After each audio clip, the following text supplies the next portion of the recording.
సర్వము ఎరిగిన దేవానికి స్తోత్రాలు. నీ సన్నిధికి వచ్చిన బిడ్డలు ప్రభువా, ఇదిగో నీ బిడ్డలందరి పైన మీ హస్తాన్ని ఉంచండి నాయన. నీ బలమైన కృప మీరు తోడుగా ఉంచండి. ప్రతి ఒక్కరి బలహీనత యేసుక్రీస్తు నామములో ఈ సన్నిధిలో కొట్టివేయబడును గాక. ప్రతి ఒక్కరు నీ బలమును ధరించుదురు గాక. మీ ఆత్మచేత నింపబడి నీ కృపను నీ వరములను అనుగ్రహించబడుదురు గాక. దేవానికి స్తోత్రములు నాయన. దేవానికి వందనాలు చెల్లిస్తూ ఉన్నాం. కల్వరి శిలువలో మా కొరకు రక్తము కార్చిన దేవా నీకు స్తోత్రము ప్రభువా. మా జీవితాన్ని మార్చిన తండ్రి నీకు స్తోత్రములు నాయన. దేవానికి స్తోత్రం తండ్రి, నీకు వందనాలు చెల్లిస్తూ ఉన్నాం. ప్రియమైన తల్లి, ఈ సమయంలో నువ్వు దేని గురించి ఆలోచించవద్దు. కేవలము దేవుని మీద నీ మనసును ఉంచి, దేవాది దేవుడు నీతో నాతో మనతో మాట్లాడిన దేవుని వాక్యము గురించి, ఆయన బలలో చేయవేయడం గురించి, ఆయన దీవెన గురించి మాత్రమే ఆలోచన చేస్తూ ఎలాంటి అనాలోచనకంగా ఉండకుండా దేవుని వైపు మాత్రమే మనం చూద్దాం. దేవానికి స్తోత్రం. ఇక్కడ చేరవచ్చిన ప్రతి ఒక్క బిడ్డని మీరు స్వాధీనపరచుకోండి నాయన. ఎలాంటి ఆటంకము లేకుండానట్లు నాయనా నీ సన్నిధిలో ఇదిగో ఆత్మతోనూ సత్యముతోనూ నేను ఆరాధించే కృప నిపుణులకు అనుగ్రహించండి ప్రభు. నీకు స్తోత్రం తండ్రి, నీకు వందనాలు చెల్లిస్తున్నా. దేవానికి స్తోత్రం తండ్రి, నీకు వందనాలు చెల్లిస్తూ ఉన్నావు నాయన. ఈ ఉదయకాల సమయంలో నీ సన్నిధి మాతో ఉంచండి. నీ కృప మాకు అనుగ్రహించండి. మా కొండ మా కోట అయిన దేవానికి స్తోత్రాలు చెల్లిస్తూ ఉన్నావు. స్తోత్రం స్తోత్రం. ప్రతి ఒక్కరి బలహీనతలను మీరు బాపండి, మీరు బలపరచండి. దేవానికి స్తోత్రం. ఈ సమయంలో అందరం కలిసి దేవుని ఆరాధన చేసుకొని ముందుకు సాగుదాం. మా స్నేహితుడవు, మా రక్షకుడవు, పరిశుద్ధుడవు మా యేసయ్యా. మా స్నేహితుడవు, మా రక్షకుడవు, పరిశుద్ధుడవు మా యేసయ్యా. పరిశుద్ధమైన నీ నామమే, పరిశుద్ధమైన నీ నామమే స్తుతించవచ్చమయ్యా. మా స్తుతులందుకో యేసయ్యా, స్తుతించవచ్చమయ్యా. మా స్తుతులందుకో యేసయ్యా.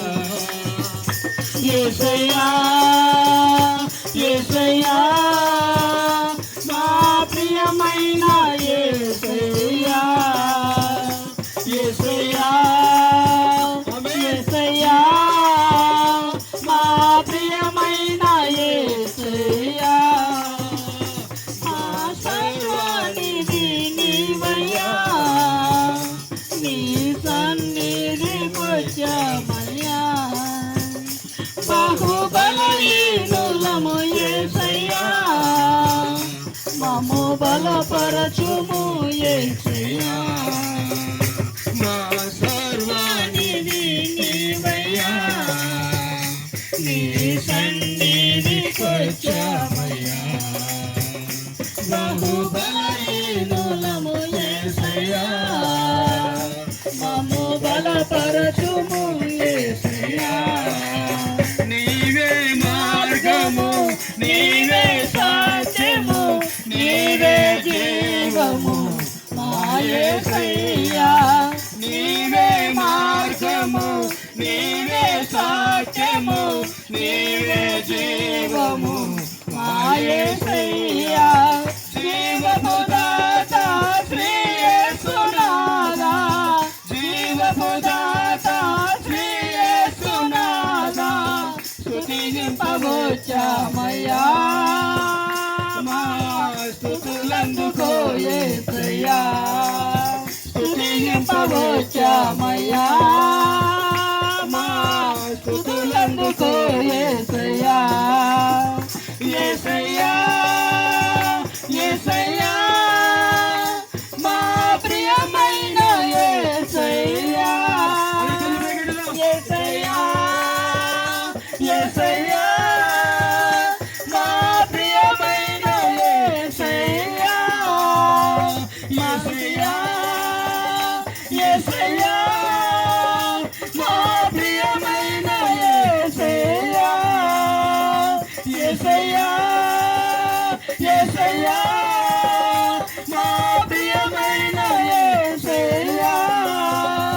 మా ప్రియమైన యేసయ్యా. మా ప్రియమైన యేసయ్యా. దేవానికి స్తోత్రాలు చెల్లిస్తూ ఉన్నాం.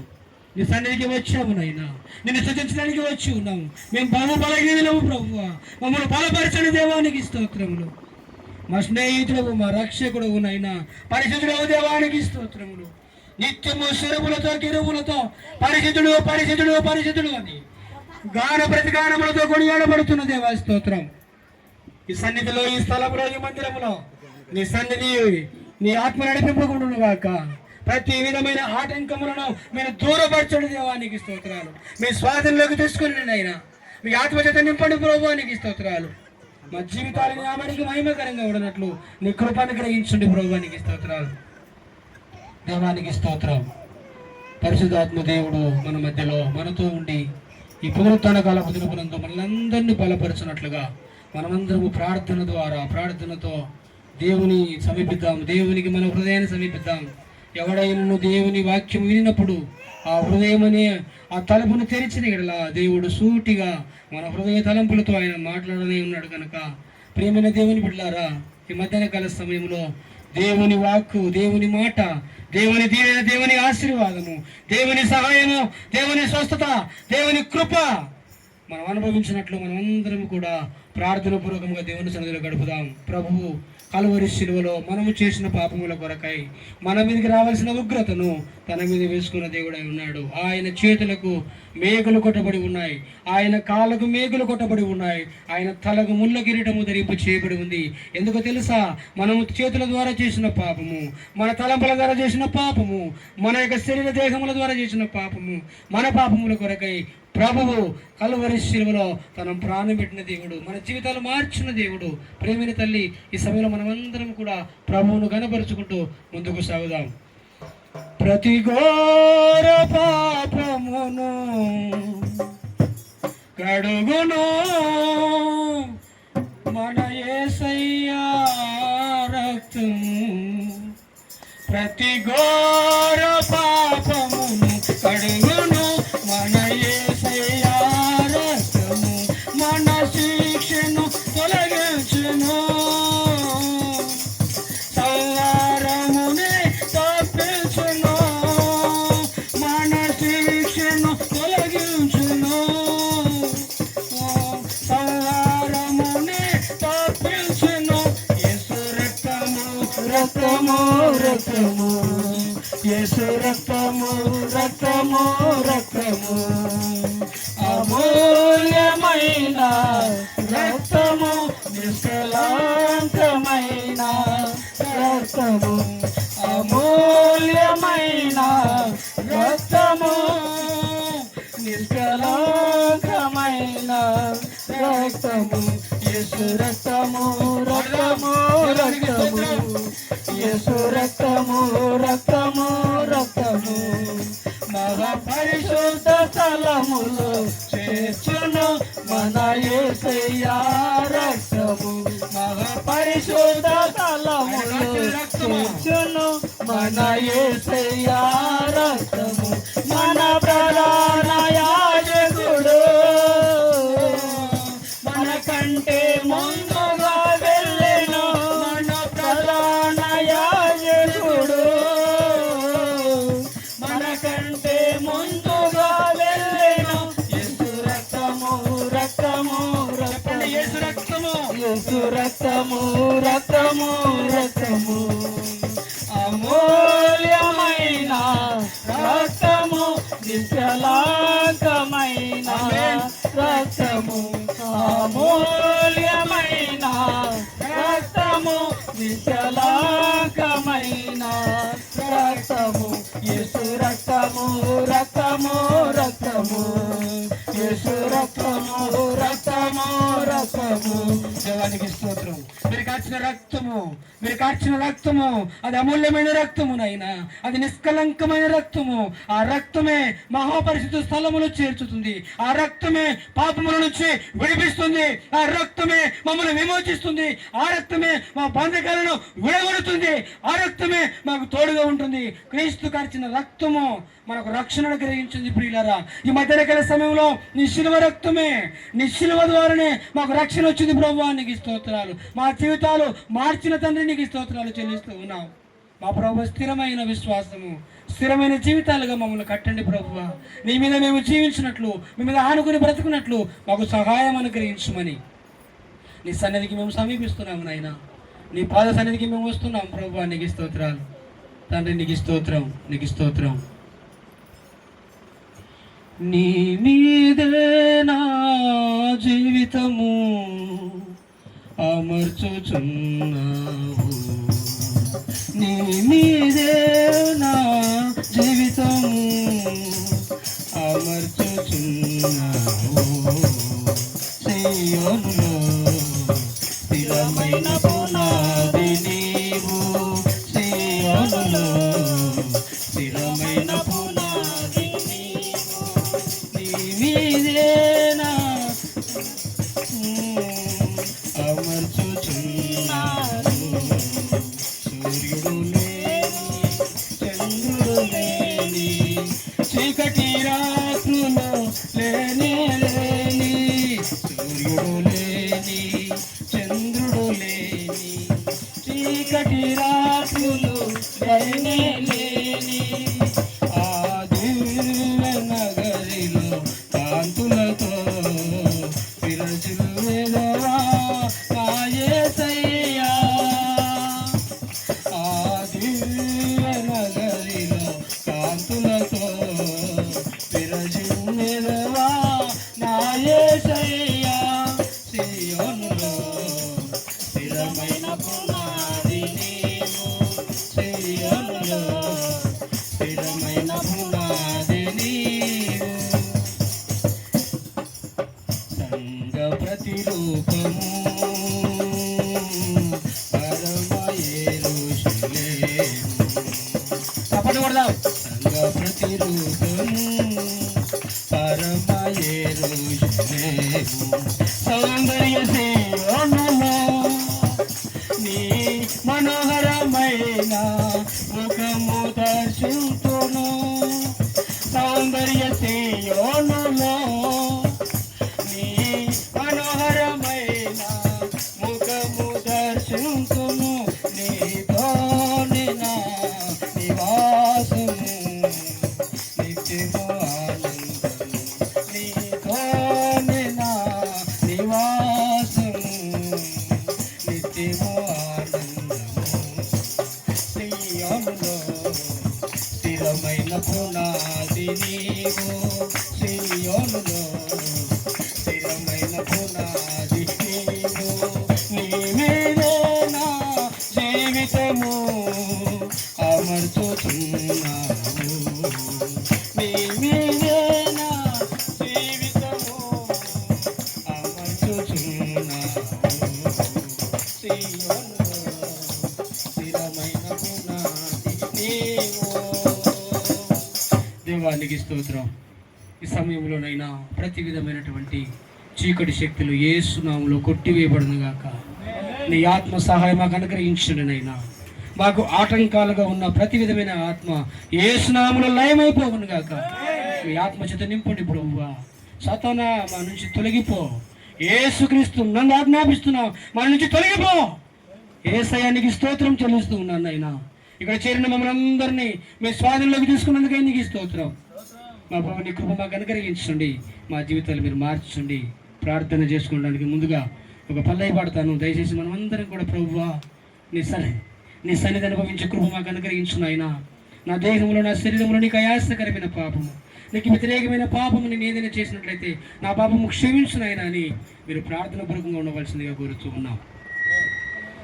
నాదు జీవితము మారిపోయినది, నిన్నాశయించిన వేళ నన్నాదుకొంటివి ప్రభువా. నాదు జీవితము మారిపోయినది, నిన్నాశయించిన వేళ నన్నాదుకొంటివి ప్రభువా. నాదు జీవితము. ఈ సమయంలో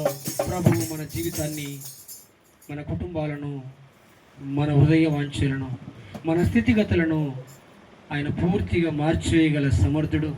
ఆయన శక్తి కలిగిన దేవుడై ఉన్నాడు. ప్రియులారా, ఈ సమయంలో నీ శక్తికి మించినది, నీ బలమునకు మించినది, నీకు అసాధ్యమైనది, నీవు జయించలేనిది ఏదైనా సరే ప్రభు పాదాల దగ్గర నువ్వు అప్పగించినట్లయితే ప్రభు ఆ కార్యాన్ని జరిగిస్తాడు.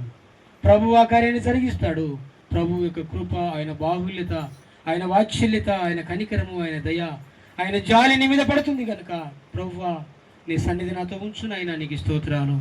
నేను నిండయినటువంటి దీవెన ఆశీర్వాదములతో నేను నీ సమాధానంగా వెళ్ళే కృప నాకు అనుగ్రహించండి. నీ సన్నిధిలో గడుపుతూ ఉన్నప్పుడు పరిశుద్ధాత్మ దేవులను ఆవరించండి ప్రభువా.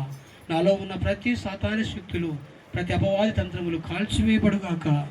నీ సన్నిధి మాత్రమే నాకు తోడుగా ఉంచు నాయనా అని మనం ముందుకు సాగుదాం. ఈ ప్రార్థన నిమిత్తమై, ముందున పరిచయం నిమిత్తమై దైవజనుడు పాస్టర్ విజయ్ ప్రార్థన నడిపిస్తాం. ప్రార్థన. పరిశుద్ధుడ, ప్రేమగలిగిన తండ్రి, కృపా కనికరము కలిగిన దేవా, నీకు వందనములు, స్తోత్రములు తండ్రి. నిన్న నేడు ఏకరీతిగా దేవుడు ఇంతవరకు ప్రభావాన్ని బిడలని స్తుతించి కనపరిచి ఆరాధించి తండ్రి, ఈ ప్రాంగణమంతా నీ మహిమని వెలుగు చేత నింపినందుకు నీకు స్తోత్రాలు తండ్రి. నాయన ఇక్కడ కూర్చున్నటువంటి వారిలో ప్రభా నాయన ఎటువంటి బలహీనతల చేత ఆవరించబడి ఉన్నారో మీరు ఎరిగిన దేవుడు. ప్రభా, నీ వాక్యం చేత బలపరచమని, నీ వాక్యం చేత నీ బిడ్డల హృదయాల్లో మీ కార్యములు జరిగించి నీ వెలుగు చేత నింపి శాపం, పాపం, దోషం, చీకటి సమస్తము తొలగిపోయినట్టుగా నీ వాక్యానికి వారి హృదయంలో చోటు ఉంచినట్టుగా తండ్రి మీరే అయా మీ బిడ్డలకు సహాయం చేయమని ప్రార్థన చేయొచ్చు. మీ దాసుని ప్రభువానాన్ని మీరు వాడుకోమని తండ్రి, నీ విలువైన సందేశాన్ని ప్రభా మీ బిడ్డల నోటలు మీరు ఉంచినందుకు స్తోత్రాలు తండ్రి. మీ దాసుని మా మధ్యలోనికి ప్రత్యేకంగా ప్రభా మీరు పంపించినందుకు నీకు స్తోత్రాలు, వందనాలు, కృతజ్ఞతాస్తుతులు చెల్లిస్తున్నాను. సంఘం క్షేమాభివృద్ధి చెందినట్టుగా విన్నటువంటి ప్రతి ఒక్కరి హృదయంలో పశ్చాత్తాపం కలిగి ప్రతి ఒక్కరిని పాద సన్నిధిలో నీకు లోబడి నీ దైవ దీవెనలు పొందేదానికి కృపచూపమని, వాక్యం ధారాళంగా రాకుండా అడ్డుపడుతున్న ప్రతి చీకటి శక్తులు, అంధకార శక్తులు, అధికారం ఏసునామములో కాలిపోను గాక. మీ నామానికి మహిమొచ్చినట్టుగా బలమైన వాక్య సందేశం వినిపించి ప్రజలందరిని ఉజ్జీవింపచేసి నీలో ముందుకు సాగేదానికి సహాయం చేయమని మీ దాసుని మీ నోటి వరకు వాడుకోమని నజరుడైన యేసయ్య శక్తి కలిగిన నామములో ప్రార్థన చేయించున్నాను తండ్రి. ఆమేన్.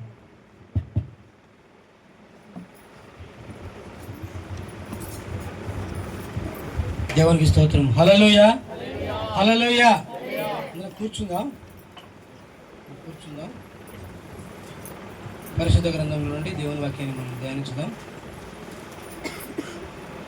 ఈ సమయంలో దేవుని వాక్యాన్ని చదవండి. పరిశుద్ధ బైబిల్ గ్రంథంలో నుండి యెహోషువ గ్రంథము, పరిశుద్ధ బైబిల్ గ్రంథంలో నుండి యెహోషువ గ్రంథము 6వ అధ్యాయము 20 నుంచి 25 వరకు. పరిశుద్ధ గ్రంథంలో నుండి యెహోషువ గ్రంథము, పాత నిబంధన, పేజీ నెంబర్ 210, 6వ అధ్యాయము 20 వచనం నుంచి 25 వచనాల వరకు దేవుని వాక్యాన్ని మనం చదువుదాం. 25 వరకు. యాజకులు బూరలు ఒక మైకి యాజకులు బూరలు ఊదగా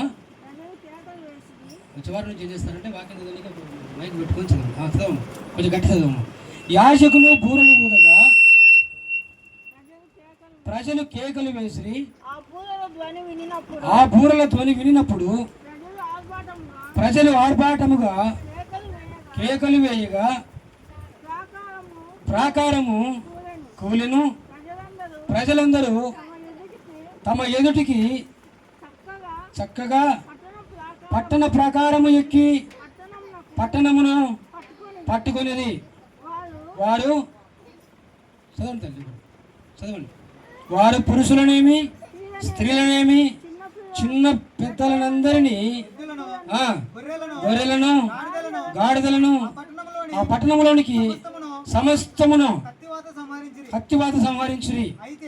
మైకి తీసుకున్నాను. అయితే యెహోషువ ఆ వేశ్య ఇంటికి వెళ్ళి మీరు ఆమెతో ప్రమాణము చేసినట్లు ఆమెను ఆమెకు కలిగిన వారందరినీ అక్కడి నుండి తోడుకొని రండని దేశమును వేగు చూచిన ఇద్దరు మనుషులతో చెప్పగా వేగుల వారైన ఆ మనుషులు పోయి రాహాబును ఆమె తండ్రిని ఆమె తల్లిని ఆమె సహోదరులను ఆమెకు కలిగిన వారందరినీ వెలుపలికి తోడుకొని వచ్చిరి.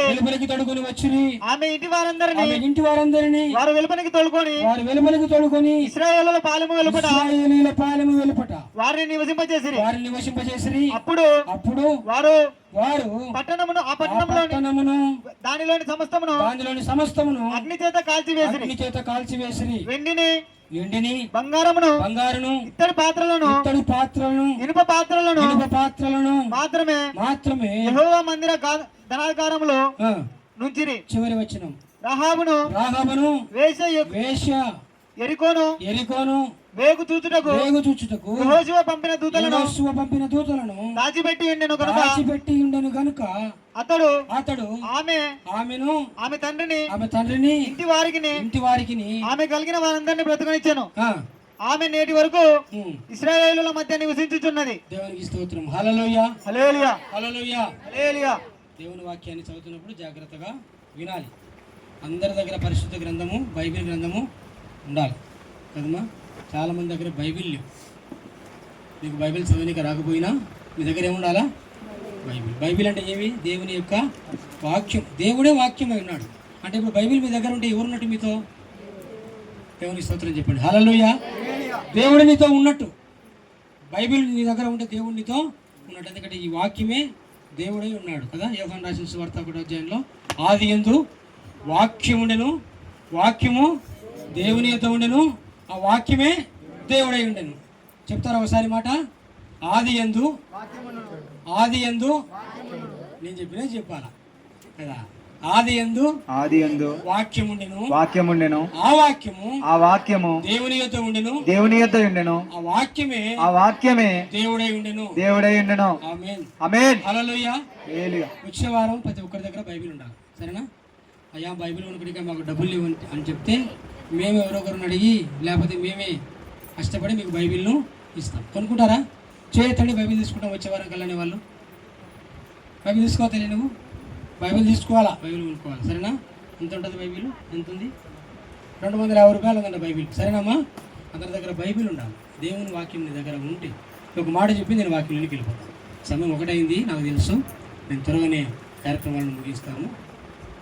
ఒక ఇద్దరు వ్యక్తులు అడవిలో పనిచేయడానికి వెళ్తున్నారు. అడవిలో ఉన్నటువంటి ఏమంటారు వాటిని, కర్రలను లేకపోతే ఎదురు బొంగులను లేకపోతే అడవిలో వాళ్ళు పనిచేసుకుని బ్రతికేవాళ్ళు. అక్కడి నుంచి దుంగలు నరుకొచ్చి ఆ ముద్దు నరుకొచ్చి అమ్ముకునేవాళ్ళు. ఇలా వెళ్ళే క్రమంలో ప్రతిరోజు వెళ్తున్నారు, ఏదో తెచ్చుకుంటున్నారు, అమ్ముకుంటున్నారు, బ్రతుకుతున్నారు. ఒకరోజు ఏమైందంటే ఇద్దరు వ్యక్తులు, ఇద్దరికి బాగా అడవి పని తెలుసు. ఫారెస్ట్లో ఎలా పనిచేయాలనో, ఎలాగ ముద్దు నరకాలనో, ఎలా తీసుకొని రావాలనో, ఎలాగ ప్రయాణించాలనో ఈ దారులన్నీ కూడా వాళ్ళకు బాగా తెలుసు. అయితే ఒకరోజు చీకటి అయిపోయిన తర్వాత ఇద్దరు వస్తూ ఉన్నారండి. ఆ ఇద్దరే కాదు, వాళ్ళతో ఏమున్నాయి? వాళ్ళు నరికి సంపాదించుకున్నటువంటి వాటిని ఏమంటారు, ఆ కర్రలు, ఆ కట్టెలు అవన్నీ ఉన్నాయి. ఇప్పుడు రాత్రి అడవిలో ఎట్లా ఉంటుంది? అడవి అంతా అంధకారం ఉంటుంది కదా. ప్రియమైన దేవుని బిడ్డలారా, ఈ వెళ్ళేటప్పుడే ఒక బ్యాగులో, ఒక సంచిలో ఒక వాటర్ బాటిల్, కొంచెం అన్నము, కొంచెం సద్ది తీసుకొని వెళ్ళే అలవాటు వీళ్ళకు ఉండింది. కాబట్టి వీళ్ళు వస్తూ ఉంటే ఒక క్రూర మృగమైనటువంటి పులి గర్జించుకుంటూ వస్తుందంట చీకట్లో.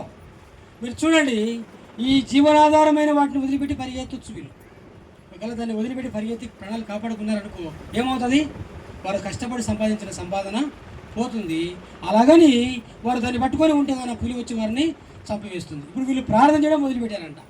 భగవంతునికి ప్రార్థన చేస్తున్నారంట. భగవంతుడా, నువ్వు దేవుడు, నిజంగా నువ్వు దేవుడు అయితే మమ్మల్ని కాపాడాల. దేవునికి స్తోత్రం. హల్లెలూయా. దేవుడు ఎప్పుడు గుర్తుకొస్తాడో తెలుసా? ఎప్పుడు గుర్తుకొస్తాడు? ఇన్ని రోజులు అడవికి వెళ్తున్నారు, వస్తున్నారు, సంపాదించుకుని అన్నీ ఉన్నాయి, కానీ ఏ రోజు ప్రార్థన చేయలేదు. కానీ అది ఇప్పుడు ఏం ప్రార్థన అంటే, నువ్వు నిజంగా దేవుని అయితే ఆయనకే పరీక్ష. ఇప్పుడు ఎవరికి పరీక్ష? దేవునికే. నువ్వు నిజమైన దేవుని అయితే చూసావా, నన్ను ఏం చేయాలి? ఇప్పుడు నన్ను కాపాడాలి. నన్ను కాపాడితే నువ్వు నిజమైన దేవునివి. నన్ను కాపాడకపోతే చెప్పాలమ్మా, కాపాడకపోతే మనుషులు చాలా తెలివిపరులు కదా, మనుషులకు చాలా తెలివి ఎక్కువ. ఈయన ప్రాణం మీదకి వచ్చేసరికి ఏమంటున్నాడు, నువ్వు దేవునివి అయితే నన్ను కాపాడలేదనుకో నువ్వు దేవునివి. ఇట్లాంటి నైజంతో మనిషి బ్రతుకుతున్నాడు, ఇలాంటి స్వభావంతో మనిషి బ్రతుకుతున్నాడు. నేను ప్రాణముతో కొట్టబడుతున్నాను, నా ప్రాణము కాపాడితే ఏం చేస్తాను, నేను నువ్వు దేవుడు అని నమ్ముతాను. అయ్యా నేను చాలా మరణ పడకలో ఉన్నానయ్యా, నా కోసం ప్రార్థన చేయండి, నేను బ్రతికితే గానా దేవుని నన్ను బ్రతికిస్తే గానా నేను ఆయన దగ్గరికి వస్తాను. బ్రతికిపోతే నేను వచ్చేది ఏముంటుంది, ఇంకా బ్రతకపోతే ఇంకా వచ్చేది ఏముంటుంది. దేవుని నమ్ముకుంటే పరలోకం వెళ్తావు, దేవుని నమ్మకపోతే నరకం వెళ్తావు. అయ్యా నా రోగం వచ్చింది, ఈ రోగం బాగా అయితే కానీ నీ దగ్గరికి వస్తాను, రోగం బాగాకపోతే. ఇప్పుడు ప్రార్థన చేస్తున్నాడు, ప్రభువా ఈ క్రూర ముఖము ద్వారా నిజమైన దేవుని అయితే మేము బ్రతకాలని ఇద్దరు ప్రార్థన చేస్తున్నారంట. కానీ ఒక వ్యక్తి మాత్రం ఆ సంచిలో చెక్ చేస్తే నీళ్ళని తాగుదామని దాంట్లో ఒక పాంప్లెట్ అంటే ఒక పత్రిక, కరపత్రిక ఉంటుంది కదా, సువార్త ప్రకటించే కరపత్రిక, అది ఉండిందంట. ఎవరో పిల్లలు పెట్టారు ఇంట్లో, పిల్లలు సువార్థికులు సేవకులు ఇంటింటికి వస్తూ ఉంటారు కదా దేవుని వాక్యము, బ్యాగులు వేసి ఉంచినారు. ఆ బ్యాగులో చూస్తే అది బయటకు వచ్చింది, ఆ పేపర్ దేవుని వాక్యం ఉంది. ఈ వ్యక్తి అది పట్టుకొని దాన్ని పట్టుకొని ఏమంటాడో తెలుసా, గుడ్డిగా దేవుని వాక్యం నా దగ్గర ఉంది, నా ప్రాణానికి ఇచ్చిన ప్రమాదం ఏమీ లేదు, దేవా నన్ను రక్షించినందుకై నీకు స్తోత్రం అంటున్నానంట. ఇంకా రక్షింపబడలే, ఇంకా పూలేస్తూనే ఉంది, కానీ ఇప్పుడు ఏమంటున్నానంట, ఆ వాక్యం పట్టుకొని దేవా నన్ను రక్షించినందుకు నీకు స్తోత్రం. చూడండి, వెంటనే తన మార్గాన్ని మార్చుకొని పులి వెనక్కి తిరిగి వెళ్ళిపోయిందంట. సాధారణంగా పులులు మనసులను అర్థం చేసుకో, నువ్వు ప్రార్థన చేసినా నువ్వు మొరపెట్టినా దాన్ని బుసగించినా అదేం చేస్తుంది, నిన్ను చంపివేసి. దానికి ఎందుకు జ్ఞానం ఉండదు కాబట్టి, అందుకే దాన్ని క్రూరమైన మృగము అంటారు. ఏమంటారు దాన్ని, దానికి మనసే ఉండదు, దానికి ప్రేమే ఉండదు మనలాగా, అదొక జంతువు అంతే, చంపడం మాత్రమే తెలుసు, దానికి చంపి రక్తం తాగడమే తెలుసు. ఈ వాక్యం పట్టుకున్నటువంటి ఈ వ్యక్తి గుడ్డిగా ఆ మాట మాట్లాడితే తన మార్గము మార్చుకునేది తెలియదు. ఇప్పుడు అనుకుంటున్నానంట, అరే ఇంత గొప్ప దేవుడు ఎక్కడున్నాడు, నా సంచుల్లో ఉన్నాడు, ఎక్కడున్నాడు, ఇన్ని రోజులు అడిగి వస్తున్నాను పోతున్నాను, కాపాడబడుతున్నానంటే, సక్రమంగా నేను ప్రయాణం చేస్తున్నానంటే, ఇన్నిసార్లు నాకు ఎలాంటి అపాయం రాలేదనుకుంటే నా బలం అనుకున్నానే, నా వేడతనం అనుకున్నానే. కానీ ఎవరున్నారు నా సంచిలో, నా సంచిలో దేవుడు ఉన్నాడు. నా సంచిలోనే దేవుడు ఉంటే నన్ను కాపాడితే, నా హృదయంలో దేవుడు ఉంటే దేవునికి స్తోత్రం, హల్లెలూయా. ఇంటికి వచ్చిన తర్వాత చెప్తున్నామంట తన భార్యకు, అమ్మాయి నేను కూడా నీతో పాటు మందిరానికి వస్తాను, ఆశ్రయకు చెప్పంటే, చెప్పాల్సిన పని లేదయ్యా రా పోదామని తీసుకొని పోయింది. అప్పుడు ప్రభువు నమ్ముకున్నాడు. మన ప్రాణము వేరే వారి చేతిలో వెళ్లకుండా ఉండాలంటే కాపాడేది ఏది, దేవుని యొక్క వాక్యమే. ఆ వాక్యం నీ ఎదులో ఉంటే నీ దగ్గరికి ఎవరు కూడా రారు. జాగ్రత్త, నువ్వు వాక్యంగా నీ దగ్గర లేకపోతే, బైబిల్ని ఇంటి లేకపోతే, బైబిల్ని చేతిలో లేకపోతే నువ్వు సాధారణకు చిక్కినట్టే. గుర్తుపెట్టుకో, దేవుని వాక్యం నిజంగా నేను కాపాడుతుంది. ఎందుకని రాయబడి తెలిసిన మాట, దేవుని వాక్యం అంట అది బ్రతికిస్తుందంట. దావీదు మహారాజు అంటాడు, అంత గొప్పవాడే. నీ వాక్యమే నన్ను బ్రతికించెను, బాధలలో నెమ్మదినిచ్చెను. నీ వాక్యమే నన్ను బ్రతికించెను, బాధలలో నెమ్మదినిచ్చెను. కృపాశక్తి దయాశక్తి సంపూర్ణుడా, వాక్యమై ఉన్నయే వందనమయ్యా. కృపాశక్తి దయాశక్తి సంపూర్ణుడా, వాక్యమై ఉన్నయే వందనమయ్యా. హల్లెలూయా. ఏదంట బ్రతికించేది వాక్యమే. చేతులున్నాయా, 2 కాళ్ళు ఉన్నాయా, కళ్ళున్నాయా, ఏమైనా కనపడుతుందా, ఏమైనా కాపాడుతుందా ఇది భౌతికంగా? కానీ ప్రభు భక్తులు చెప్తున్నాడు, నీ వాక్యమే నన్ను బ్రతికించుతున్నది. దేవుని వాక్యం అంటే దేవుడే. ఇది ఒక పేపర్ కాదు, ఒక పుస్తకం కాదు, మన కంటికి కనపడుతున్న పుస్తకము ఇది పుస్తకం కాదు. ఇది ఏమంటే దీన్ని దేవుని యొక్క వాక్యము. ఇది నిన్ను బ్రతికిస్తుంది, ఇది నిన్ను కాపాడుతుంది, ఇది నీకు నెమ్మదినిస్తుంది. అందుకే ఇక్కడ చూడండి, ఈ యుద్ధంలో ఇశ్రాయేలు ప్రజలు, అబ్రహాము సంతానము ఐగుప్తు దేశంలో 400 సంవత్సరాలు బానిసలుగా బ్రతికారు. అలాంటి సమయంలో దేవుడు మోషేని ఏర్పాటు చేసుకొని ఆ ఐగుప్తు నుంచి కానాను దేశానికి పిలుచుకొని వస్తున్నాడు. ఏ దేశానికి? కానాను దేశం అంటే పాలు తేనెలు ప్రవహించు దేశం. చెప్పండి, పాలు తేనెలు ప్రవహించు దేశం. ఆ దేశానికి ఈ ప్రజలను పిలుచుకొని వస్తున్నాడు. ఈ మధ్యలో జరిగినటువంటి సంఘటన ఇది. చదవండి 20వ వచనంలో ఏముందో చూడండి. యాజకులు బూరలు ఊదగా ప్రజలు కేకలు వేసిరి. వేసిరి. హల్లెలూయా. హల్లెలూయా. యాజకులు ఏం చేశారు? బూరలు ఊదగా 7 బూరలను రాయబడింది. యాజకులు అంటే సేవకులు. ప్రజలు ఏం చేస్తున్నారంట? కేకలు వేసిరి. ఏమని కేకలు వేసిరి? ఇక్కడ రాయబడలేదు అన్నమాట. ఏమని కేకలు వేసిరి? యుద్ధము యెహోవాదే. చెప్పండి, యుద్ధము యెహోవాదే. నా బలము దేవునిదే, నా శక్తి దేవునిదే, నా ప్రాణము దేవునిదే, నా బ్రతుకు దేవునిదే, నా ఆరోగ్యము దేవునిదే, నా కుటుంబం మొత్తం కూడా దేవుడిచ్చిన భిక్షనే. ఇది నమ్మాలను.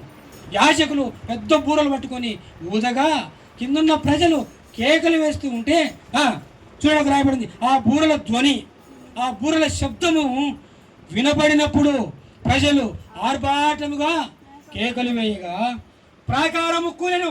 హల్లెలూయా. ప్రాకారము కూలెను. ప్రాకారం అంటే తెలుసా? ఈ ఇశ్రాయేలు ప్రజలు వెళ్ళడానికి మధ్యలో ఎరికో అనే ఒక పట్టణము అడ్డొచ్చింది. ఏ పట్టణము? ఎరికో అనే ఒక పెద్ద పట్టణము, చాలా పెద్ద పట్టణం అది. ఆ పట్టణం చుట్టూ కాంపౌండ్ వాల్ ఉంటుంది. ఇంకా పక్కనంతా సముద్రమే, పక్కనంతా చేన్లే, అక్కడ పోనీకి దారే ఉండదు. ఆ దారి గుండా వెళ్ళాలంటే ఆ పట్టణంలో పడి వెళ్ళాలి. ఇప్పుడు యాలూరు నుంచి మనం పక్కన ఉన్న ఊరికి వెళ్ళాలంటే ఏం చేయాలా? ఇలాగనే వెళ్ళిపోవాలా. కానీ వేరే వేరే మార్గాలు ఉండొచ్చు ఈ ఊరు నుంచి. కానీ ఎరికో పట్టణంలో అలాంటి మార్గాలు లేవు, ఒకటే మార్గమే. ఎరికోలో పడే వెళ్ళాలా ఇశ్రాయేలు ప్రజలు. ఎంతమంది? 6 లక్షల మంది. చెప్పండి, ఎంతమంది ఉంటారో తెలుసా? 6 లక్షల మంది అంటే ఎంత జనం ఉంటారో తెలుసా? 6 లక్షల మంది. నంద్యాలలో ఎంతమంది నివసిస్తున్నారో అంతకంటే ఎక్కువ. అంతమంది ప్రజలు ఒకేసారి ప్రయాణం చేస్తూ వస్తుంటే ఒక పట్టణం అడ్డం వచ్చింది, ఒక ఊరు. ఆ ఊర్లో పడి వెళ్ళాలా. ఆ ఊర్లో పడి వెళదామంటే ఆ ఊరికి ఏం వేశారు? పెద్ద గేట్లు వేసి తాళం వేశారు ఆ ప్రజలు. ఎందుకంటే వీళ్ళు రాకూడదు, వీళ్ళు ఇక్కడ దాటిపోకూడదని పెద్ద గేటు వేశారు. చైనా దేశం మీకు తెలుసా? చైనా దేశం కూడా అంతే. చైనా దేశం చుట్టూ వాల్ ఉంటుంది, కాంపౌండ్ వాల్. ప్రపంచంలోనే ఒక హిస్టరీ అది. ఎంత పెద్ద వాల్ అంటే గ్రామం కంటే ఎత్తుగా ఉంటుంది ఆ వాల్. ఎవరైనా యుద్ధం చేయాలన్నా, ఎవరైనా దేశంలో ఆ దేశాన్ని ఆక్యుపై చేసుకోవాలనుకున్నా, స్వాధీనం చేసుకోవాలన్నా ఆ వాల్ ముందు పడగొట్టాల్సిందే. వాల్ అంటే కాంపౌండ్ వాల్, గోడ.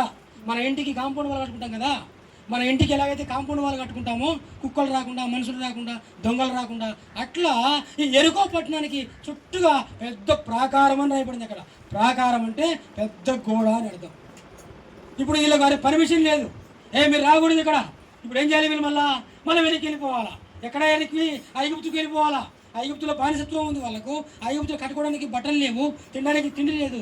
400 సంవత్సరాలు వారు నరకం అనుభవించారు. ఇప్పుడు దేవుడు పిలిచాడు వాళ్ళను. అరణ్యం గుండా, అడవి గుండా, అడవులు దాటుకుంటూ, కొండలు దాటుకుంటూ ప్రయాణం చేసి 40 రోజుల ప్రయాణం అది వాస్తవానికి.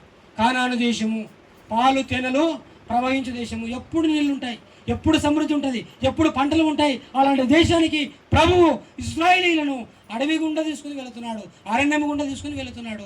ఈ మధ్యలో ఇది అడ్డం వచ్చింది. అయితే వాళ్ళు ఆ పర్మిషన్ ఇవ్వాల. ఆ రాజు పర్మిషన్ ఇవ్వకపోతే యెహోషువ 2 మనుషులను పంపించాడు రహస్యంగా. నువ్వు వెళ్ళి కనుక్కొని రాబా ఆ పట్టణం ఎలాంటిదో, ఆ పట్టణంలో ఎంతమంది ఉన్నారో చూసి రాపో, ఆ పట్టణంలో ఎంతమంది బలవంతులు ఉన్నారో, ఆ పట్టణాన్ని మనం జయించగలుగుతామా లేదా చూసి రాపండి. రహస్యంగా 2 గూఢచారులను, అంటే 2 వేగుల వారిని పంపించాడు. పంపిస్తే వీళ్ళు వెళ్ళి ఒక ఇంట్లో చేరారు. ఒక ఇంటిలో వీళ్ళు తిరుగుతూ ఉంటే రాహబు ఆమె పేరు, ఒక స్త్రీ పేరు రాహబు. చెప్పండి, రాహాబు అని చెప్పండి. రాహాబు చాలా శ్రేష్టమైన స్త్రీ, చాలా శ్రేష్టమైన స్త్రీ. కానీ బైబిల్ చెప్తుంది ఆమె ఒక వేశ్య అని చెప్తుంది. బైబిల్ ఏమని రాయబడింది ఇక్కడ? ఆమె ఒక వేశ్య అని రాయబడింది. కానీ నా దేవుడు చెప్తున్నాడు ఆమె గురించి, ఆమె శ్రేష్టమైన స్త్రీ. హల్లెలూయా చెప్పండి, హల్లెలూయా. దేవుడు ఎంత గొప్పవాడో మీరు చూడండి, దేవుడు ఎంత ప్రేమ గలవాడో మీరు చూడండి. బైబిల్లో రాయబడి ఉంది. ఏమని రాయబడింది? రాహాబు అనే ఒక వేశ్య ఇంటికి వెళ్ళారంట. క్లియర్గా రాయబడింది ఆమె ఒక వేశ్య అని. కానీ దేవుడు అంటాడు ఆమె శ్రేష్టమైనది. అలాంటి సమయంలో ఈ 2 మనుషులు అక్కడిక్కడ చూస్తూ ఉంటే ఆమె వారిని చేయబట్టుకొని ఇంటికి పిలుచుకొని పోయి, నాయనా మీరు ఏ ఊరు వాళ్ళు, ఎందుకు వచ్చారు, మిమ్మల్ని ఎవరైనా చూస్తే చంపేస్తారని చెప్పేసి అడుగుతూ ఉంటే అప్పుడు చెప్పారు, మేము ఇశ్రాయేలీలము. దేవుని ప్రజలము. ఐగుప్తులో 400 సంవత్సరాలు మేము నరకం అనుభవించాము. అయితే దేవుడు ఈ పాపము నుంచి, ఈ బంధకాల నుంచి మాకు విమోచన ఇచ్చి పాలు తెందులు ప్రవహించే దేశానికి తీసుకొని పోతున్నాడు. మధ్యలో మీ ఊరు అడ్డం వచ్చింది. మీ ఊరిలో పడి మేము వెళ్తామంటే 6 లక్షల మంది కదా, 6 లక్షల మంది ఒకసారిగా ఊర్లో పడిపోతే ఏమి దోచుకొని పోతారని భయపడి మీ రాజు మాకు పర్మిషను ఇవ్వలేదు. మీకు తెలుసో తెలియదో 6 లక్షల మంది మాత్రమే కాదు, వాళ్ళు సంపాదించుకునే ఒంటెలు, గాడిదలు, గుర్రాలు, గేదెలు, పశువులు, ఇవన్నీ 6 లక్షల మంది. ఈ పశువులు ఇవన్నీ కలిసి ఒక ఊరిలో పడిపోతే ఊరు ఉంటుందా? అది వాళ్ళ భయం. అందుకని అనుమతి ఇవ్వలే. అందుకని మేము వేగుజునికి వచ్చినామంటే, నాయనా మీరు దయచేసి త్వరగా వెళ్ళిపోవాలా, ఎందుకంటే మీరు వచ్చిన సంగతి రాజుకు తెలిసిందంటే కానీ మిమ్మల్ని ప్రాణాలతో బ్రతికించడని చెబుతూ ఉంటేనే, మీకు తెలుసో తెలియదో ఆ వచనంలో ఉంది, మాట్లాడుతూ ఉంటేనే రాజుకు సమాచారం పోయింది. ఎవరో 2 పక్క దేశం వాళ్ళు మన దేశానికి వచ్చారంట, పోయి పట్టుకురాపని వాళ్ళని పంపించాడు. అప్పటికే ఎంత నిఘా వ్యవస్థ ఉందో చూడండి. ఆ కాలంలోనే, ఇప్పుడు ఇంటెలిజెన్స్ విభాగం ఉంది మన దేశంలో, మన ప్రపంచంలో నిఘా వర్గాలు ఉంటాయి. కానీ ఆ దేశంలో అప్పుడే 4000 సంవత్సరాల క్రితమే అంత నిఘా వ్యవస్థ. కొత్తవాడు ఎవడైనా ఊర్లోకి వచ్చాడంటే వెంటనే అర్థమైపోయే వ్యవస్థ. మీకు తెలుసో తెలియదో, ఈ యాలూరు వాళ్ళే ఉండరు తెలుసా మీకు? యాలూరుకు సంబంధం కానీ లోన్ ఉంటారు, ఇంటెలిజెన్స్ అంటారు వాటిని. మన పనులు మనం చేసుకుంటూ వెళ్తుంటాం కాబట్టి మనకు అర్థం కావు. సెంటర్లో ఉంటారు ఒక 10 మంది, మనలాగానే ఉంటారు, టీ తాగుతూ ఉంటారు, సిగరెట్ తాగుతూ ఉంటారు, సర్వే చేస్తుంటారు. ఏంటి ఈ ఊర్లో ఎవరు ఎలాంటి వాళ్ళు, ఏ రాజకీయ పార్టీలు ఉన్నాయి, ఏ సమస్య అన్నీ తెలుసుకుంటారు. తెలుసుకొని ప్రభుత్వానికి సమాచారము ఇస్తారు. అది చాలామంది తెలియదు. ప్రతి గ్రామంలో ఉంటారు, వస్తారు వెళ్ళిపోతూ ఉంటారు. మీకు తెలిసే ఎప్పుడైనా విషయాలు మీరు గమనించారు, చెప్తుంటారు. రాజకీయాలు వచ్చినప్పుడు, ఎలక్షన్లు వచ్చినప్పుడు చెప్తూ ఉంటారు. ఏమని? ఈ వ్యక్తి ఇన్ని ఓట్లతో గెలుస్తున్నాడని చెప్తారు. సర్వే అంటే ఎందుకని? వాళ్ళు కొంతమందితో మాట్లాడుతూ ఉంటారు, మనకు అర్థం కాదు వాళ్ళు మాట్లాడేది. ఇవన్నీ తెలుసుకుంటారు మనకు తెలియకుండా. ఇదే గూఢచారి వ్యవస్థ అంటారు. ఇప్పటికి కూడా ఉంది ఇది, మనకు తెలియదు అంతే. వస్తుంటారు, పోతుంటారు, అన్ని అబ్జర్వ్ చేస్తుంటారు, సమాచారము ఇస్తుంటారు. ప్రేమైన దేవుని బిడ్డలారా, ఒక మాట చెప్పి నేను త్వరగా ముగిస్తాను. వైఎస్ రాజశేఖర రెడ్డి ఒక వ్యక్తి చనిపోయాడు, సీఎం కదా. మీకు తెలుసో తెలియదో, ఆ శవము 2 రోజుల వరకు ఎవరు కనపడిందే. కానీ మీరు గమనించారో లేదో, ఢిల్లీలో ఉన్న సోనియా గాంధీ గారు, ఢిల్లీలో ఉన్న ప్రధానమంత్రి అప్పటి మన్మోహన్ సింగ్ గారు, వారికి తెలిసింది. చూడండి మీరు ఎట్లా తెలిసింది. మనం ఊరు పక్కల ఊర్లో ఉన్నాము, అందరూ వెతుకుతూ ఉన్నారు కానీ ఎవరు కనపడలే. కానీ వాళ్ళకు తెలిసింది ఏమని? చనిపోయినాడని. ఎలా తెలిసిందో తెలుసా? సుకోయ్ అనే ఒక యుద్ధ విమానం అమెరికా నుంచి తెప్పించారు ఆ రోజు. ఏ విమానం అది? సుకోయ్. దాని పేరు సుకోయ్ విమానం, యుద్ధాలకు వాడతారు. ఆ విమానం తెప్పించారు. ఆ విమానం కర్నూలు దగ్గరికి ఎంటర్ కాగానే, కర్నూలు లాడర్ నుంచి రుద్రకొండ దగ్గర ఉన్న, ఏం పేరు దాని పేరు, పౌరాలగుట్ట దగ్గర పడి ఉన్న శవాన్ని అది గుర్తించింది. దేవుని స్తోత్రం, హల్లెలూయా. ఇంటెలిజెన్స్ విభాగం అంటే అది దాని యొక్క సీసీ కెమెరా అంత పవర్ఫుల్. గండు చీమ ఉన్న కూడా ఆ సీసీ కెమెరా క్యాప్చర్ చేస్తుంది. 75 కిలోమీటర్లు, 100 కిలోమీటర్లు అయినా వాళ్ళే కనిపెట్టింది దాన్ని, వాళ్ళే దాన్ని తీసుకొని పోయారు. అంటే మీకు తెలుసో తెలియదో, మన పక్కన ఉన్న మన కనపడవు కానీ వ్యవస్థకు మాత్రం కనపడుతుంది. దేవుడు ఎంత గొప్పవాడు అంటే, ఈ సృష్టిలో అలాంటి టెక్నాలజీ. అవితో మాట్లాడుతూ ఉంటే మనుషులు వచ్చారు, ఇక్కడ కొత్త వాళ్ళు వచ్చారు ఎవరంట అని చెబుతూ ఉంటే ఆ మెషిన్ చేసింది తెలుసా? 2 దాచిపెట్టి, ఎక్కడ దాచిపెట్టిందంట? ఒక బావిలో దాచిపెట్టి, ఆ బావి మీద ఏం కప్పిందంట? ఒక తెల్లని బట్ట పరిచి దాని మీద ఒక జనపనార వేసి పెట్టిందంట.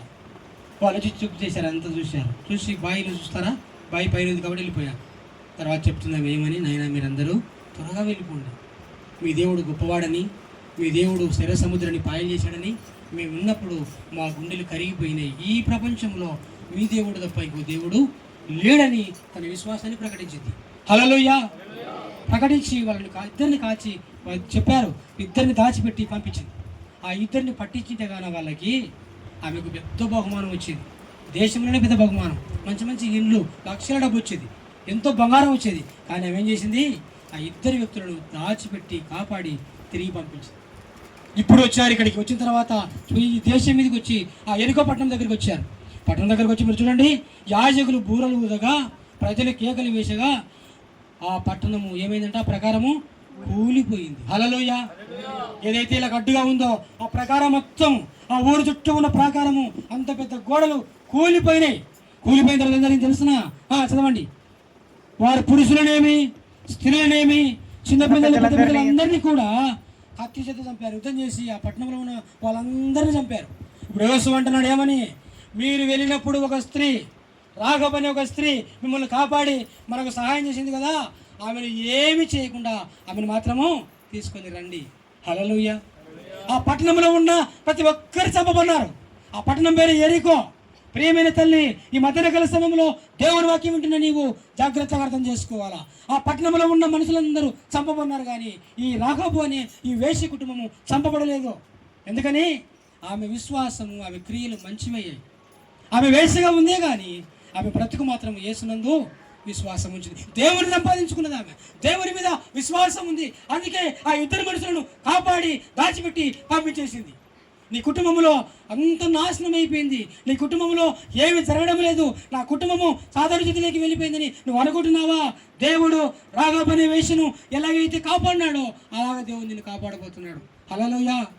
కాపాడిన తర్వాత చూడండి, ఆమె అంట 22వ వచనం, అయితే యెహోషువ ఆ వేశ్య ఇంటికి వెళ్ళి మీరు ఆమెతో ప్రమాణం చేసినట్లు ఆమెకు కలిగిన వారందరినీ అక్కడ నుండి తోడుకొని రండని, వారిని చంపకుండా తోడుకొని రండని దేశమును వేగు చూచిన ఇద్దరు మనుషులతో చెప్పగా, వేగుల వారైన ఆ మనుషులు పోయి రాహాబును ఆమె తండ్రిని, బాగా వినండి, ఆమె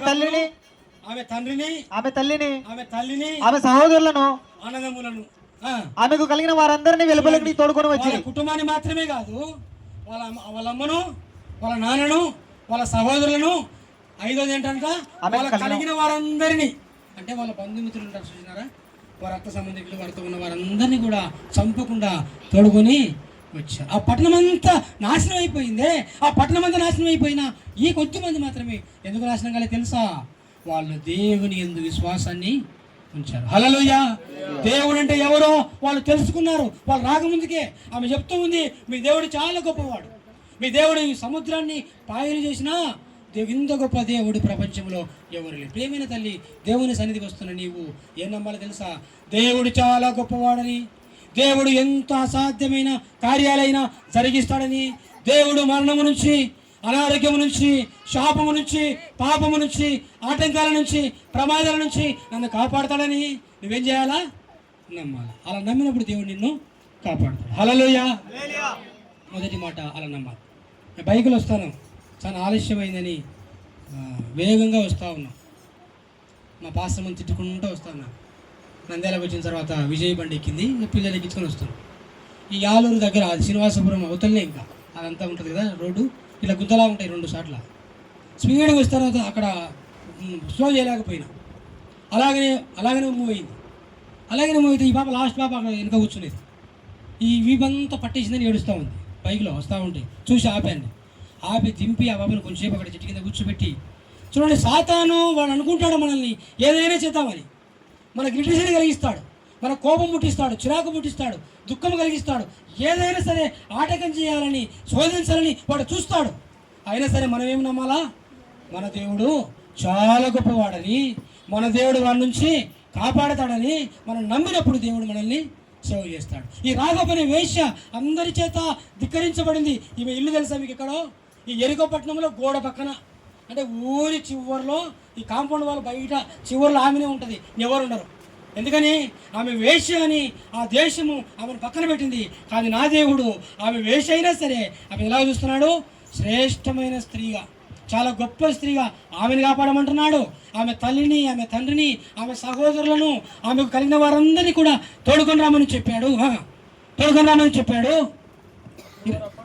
అప్పుడు వారు ఆ పట్టణమును, దానిలోని సమస్తమును అగ్ని చేత కాల్చి వేసిరి. హల్లెలూయా. వాళ్ళు రక్షింపబడిన తర్వాతనే దేవుడు ఆ పట్టణాన్ని నాశనం చేశాడు. కొంచెం కూర్చోబెట్టిన తర్వాత పాపనేమ్మ బాగుంది, నీకంటే కొంచెం బాగుంది డాడీ, మళ్ళీ గిచ్చుకొని వచ్చిన. ఏ క్షణము ఏం జరుగుతుందో మనకు అర్థం కాదు. సాధారణ ప్రతి సమయం నేను చూస్తూనే ఉంటాడు. నువ్వు ఎవరైనా, నువ్వు విశ్వాసమైనా, పాస్టరైనా, సేవకుడైనా నన్నే వాడు టార్గెట్ చేశాడంటే మీకు ఎంత? అవునా కదా? బలవంతులనే వాడు టార్గెట్ చేస్తే బలహీనమైన వాళ్ళు ఎంతమందికి? వాడు చాలా బలవంతుడు. వాడు మీకు తెలుసో తెలియదో, సాతాను చాలా బలవంతుడు. మనం వాడు ఏం చేయలేని అనుకుంటే తన పొరపాటే.